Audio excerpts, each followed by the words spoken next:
Dalam video kali ini, saya ingin sedikit memberi penjelasan tentang elektrofisiologi atau kelistrikan dari jantung.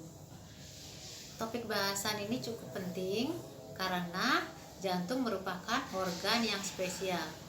Jantung mempunyai sifat otomatisitas di mana dapat berdepolarisasi secara terus-menerus tanpa pengaruh dari sistem saraf. Jantung juga dapat membangkitkan aksi potensial yang merambat dan tersebar ke seluruh bagian jantung. Untuk memudahkan pembahasan, kita akan membagi sel-sel jantung menjadi 3 kategori. Kategori pertama, sel-sel nodus yang merupakan non-kontraktil sel. Yang kedua, jalur konduksi listrik. Yang ketiga, sel-sel miokardium yang merupakan kontraktil sel. Pada kategori yang pertama, sel-sel nodus, mari kita lihat gambar di samping. Seperti kita ketahui, jantung terdiri dari 4 ruang: atrium kanan, atrium kiri, ventrikel kiri, dan ventrikel kanan. Pada atrium kanan di sebelah atas terdapat struktur yang kita sebut pacemaker atau sel pacu jantung atau sinoatrial nodus yang disingkat dengan nodus SA. Nodus SA akan berdepolarisasi secara terus-menerus dan menciptakan irama sinus kurang lebih sekitar 60 sampai 80 per menit. Tetapi lajunya sangat bervariasi tergantung aktivitas sistem saraf otonom. Misalnya olahraga akan meningkatkan dan tidur akan menurunkan lajunya. Kemudian ada struktur atrioventrikular atau disingkat dengan nodus AV. Nodus AV ini merupakan pintu gerbang listrik di mana impuls yang datang dari kedua atrium akan tertahan selama 0,1 detik. Jeda waktu ini penting sehingga memungkinkan untuk kedua atrium mengkosongkan volume sebelum kedua ventrikel berkontraksi. Pada kategori yang kedua, jalur konduksi listrik. Jalur konduksi listrik ini merupakan sel-sel yang panjang dan tipis yang memungkinkan arus listrik mengalir dengan cepat dan efisien. Pada gambar ini saya tandai dengan tinta merah. Di sini terdapat sistem konduksi atrium kanan. Kemudian pada atrium kiri terdapat berkas Bachmann yang memungkinkan aktivasi cepat dari atrium kanan ke kiri. Kemudian dari nodus AV akan memanjang menjadi berkas His. Dari berkas His bercabang 2, cabang berkas kiri pada ventrikel kiri, kemudian cabang berkas kanan pada ventrikel kanan. Kemudian dari sini akan bercabang-cabang lagi menjadi serabut-serabut yang kecil yang disebut dengan Purkinje. Purkinje ini yang mengantarkan impuls listrik ke dalam sel-sel miokardium pada ventrikel sehingga kedua ventrikel berkontraksi. Pada kategori ketiga yaitu sel-sel miokardium yang merupakan kontraktil sel yang mengisi sebagian besar ruang jantung. Sel-sel miokardium ini mengandung banyak sekali protein kontraktil, aktin, dan miosin. Selanjutnya kita akan bahas mengenai aksi potensial listrik. Kita mulai dari sel nodus terlebih dahulu. Ini misal adalah sebuah sel nodus. Pada sisi luar sel nodus terdapat banyak sekali ion-ion positif, lebih banyak daripada di dalam sel, sehingga di luar sel bermuatan positif, sedangkan di dalam sel bermuatan negatif. Ini di dalam keadaan sel beristirahat. Sel nodus sesungguhnya tidak mempunyai potensial istirahat sejati, potensialnya berfluktuatif. pada kisaran sekitar minus 60 mV, membran dari ion natrium atau disebut juga vanisodium channel akan terbuka. Ini akan mengakibatkan ion natrium akan masuk sedikit ke dalam sel. Ini akan menaikkan potensial sekitar kurang lebih 5 mV. Pada kisaran ini akan menstimulus T-type calcium channel.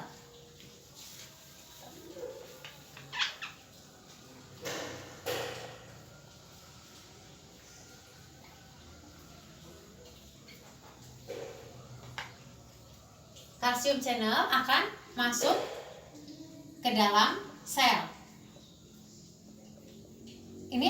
Peristiwa ini akan meningkatkan potensial pada minus 40 mV. Kurang lebih minus 40 mV ini merupakan threshold atau ambang potensial. Pada kurang lebih minus 40, membran dari L-type kalsium akan terbuka.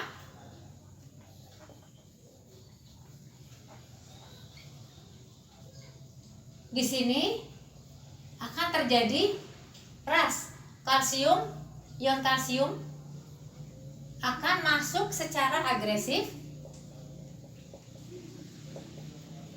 sehingga akan meningkatkan potensial sel ke positif 40 mV. Di sini terjadi peristiwa depolarisasi.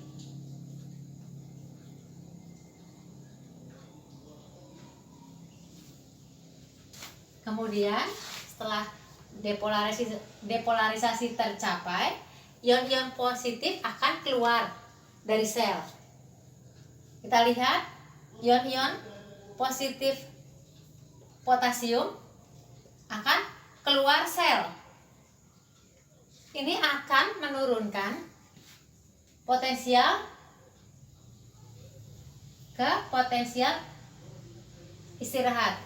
Di sini terjadi peristiwa repolarisasi. Selanjutnya, ion-ion positif yang keluar dari sel melalui gap junction yang terdapat pada sel nodus. Sel nodus banyak mengandung gap junction, akan mengalir dari gap junction sel nodus ke sel nodus, gap junction sel nodus berikutnya, kemudian mengalir dari gap junction sel nodus ke sel miokardium, lalu ke sel miokardium berikutnya, dan begitu seterusnya, sehingga akan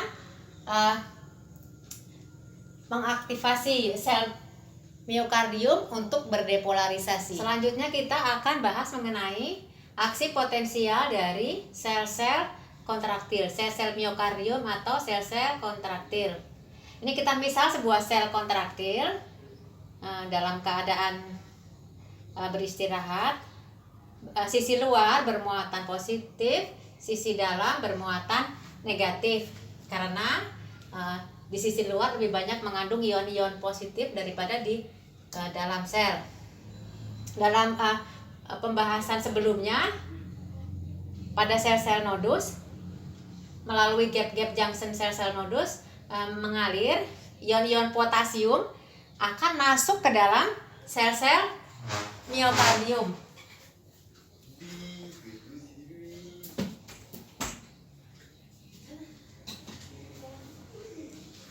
Ini akan menaikkan potensial istirahat yang berkisar minus 90 mV, akan menaikkan potensialnya ke kurang lebih minus 70 mV. minus 70 mV ini merupakan potensial threshold atau potensial ambang di mana saluran ion natrium akan terbuka.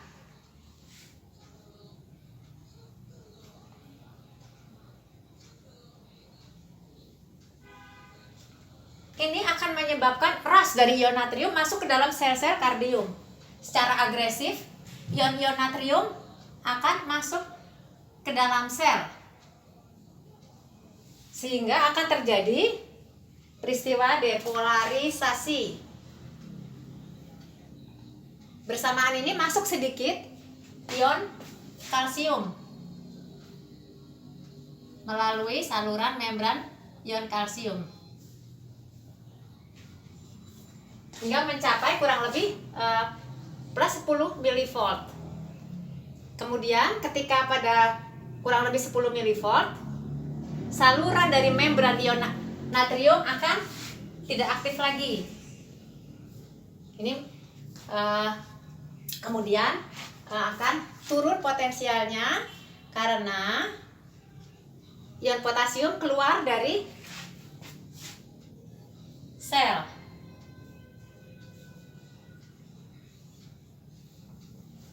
Sehingga potensialnya turun dari plus 10 mV ke 0 mV. Pada saat yang bersamaan, pada 0 mV, L-type channel atau saluran membran dari ion kalsium tipe L-type terbuka. Ion-ion kalsium akan masuk ke dalam sel. Ini mengakibatkan kondisi balance di mana ion kalsium yang masuk ke dalam sel seimbang dengan ion potasium yang keluar sel. Kondisi balance terjadi pada kurang lebih 0 mV. Selanjutnya ini akan mengakibatkan kondisi yang disebut dengan plateau. Fase plateau terjadi kurang lebih 250 milisecond. Apa yang terjadi pada fase plateau? Pada fase plateau, influx dari kalsium, ion-ion kalsium akan mengakibatkan protein-protein kontraktil antara aktin dan miosin saling berinteraksi. Kemudian akan menyebabkan protein-protein tersebut berkontraksi. Ini terjadi kontraksi sel miokardium. Ini kita jelaskan secara singkat saja. Kemudian setelah tercapai kontraksi, saluran membran dari L-type kalsium akan tidak aktif lagi. Kemudian potensial akan turun karena ion-ion potasium keluar dari sel. Potensial akan turun terus sampai ke potensial istirahat dari sel-sel miokardium, resting point-nya sekitar kurang lebih minus 90 mV. Demikian siklusnya hingga terjadi siklus berikutnya. Demikian penjelasan saya sedikit tentang elektrofisiologi. Terima kasih telah menonton, semoga bermanfaat.